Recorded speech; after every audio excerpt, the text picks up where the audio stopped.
qaar ka mid ah golaha wasiirada maamulka Puntland ayaa waxay booqasho ku tageen deegaanka Qandala ayagoona halkaasi kulamo kula qaatay waxgaradka ku sugan deegaankaasi. Wariyaha Axmed Joker ayaa faafahinta warkaasi noo soo diray.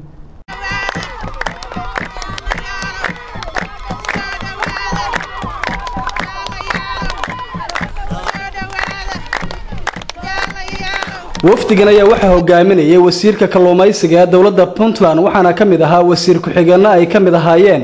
kalluumaysiga iyo ganacsiga agaasimaha ciidamada badda Puntland taliyaha qaybta booliiska gobolka Bari agaasimayaal ka socda wasaaradaha kalluumaysiga iyo maaliyadda. wafdigan imaashahooda degmada Qandala oo ka tirsan gobolka Bari ayaa qayb ka ahaa ogaanshaha xaaladaha ka jira gobolkaasi gaar ahaan dhanka badda iyo arrimaha bulshada caafimaadka iyo waxyaabo badan.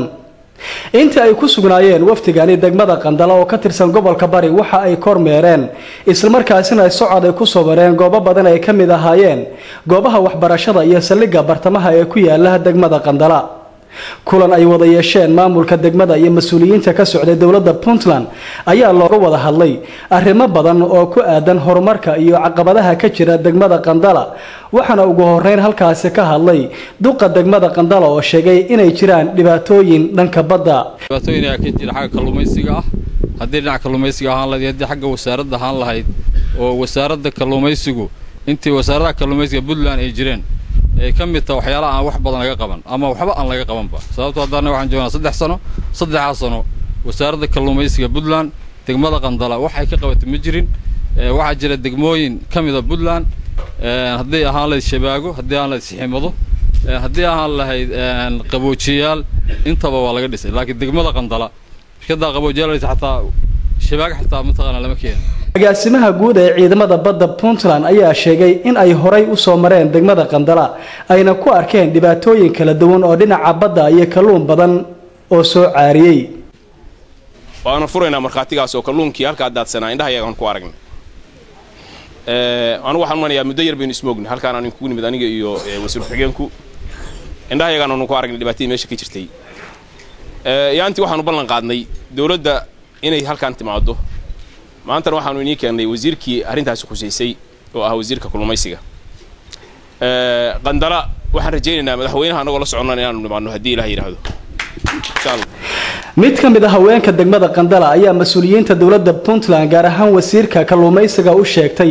in ay badda ku jiraan kalluumaysato ka socda dalka Iran kuwaas oo dhibaatooyin badan u geystay kalluumaysatada deegaanka. Qandala waa Qandala haydiyahay Qandala wixii xun bay iska celin jirtay waxa xun bay iska qaban jirtay Iran rag bay naga leeysan naga maqan waa naga dhaawacantay waa naga maqan yihiin waxay ka laga helo uma sinin cashuur kama qaadano waxa weeye maxaan ku sheekraa doonyaha badda ku jira wasiirada kuma jiraan xigeenku agaasimayaashu kuma jiraan wasiirka kalluumaysiga khayraadka badda weey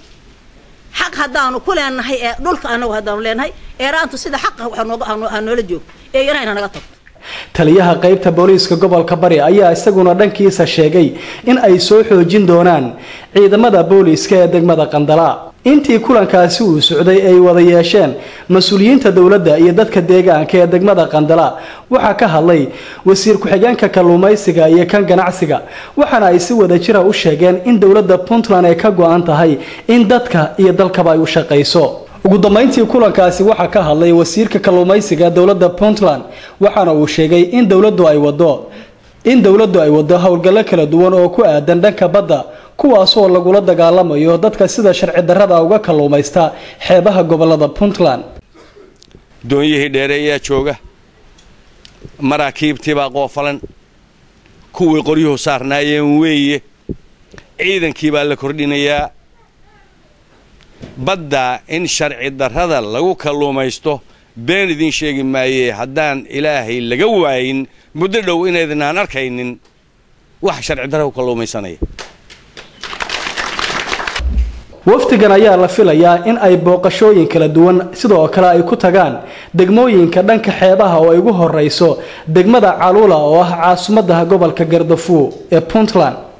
Axmed Muuse Cali Axmed Joker telefishinka caalamiga ee Royal degmada Qandala gobolka Bari.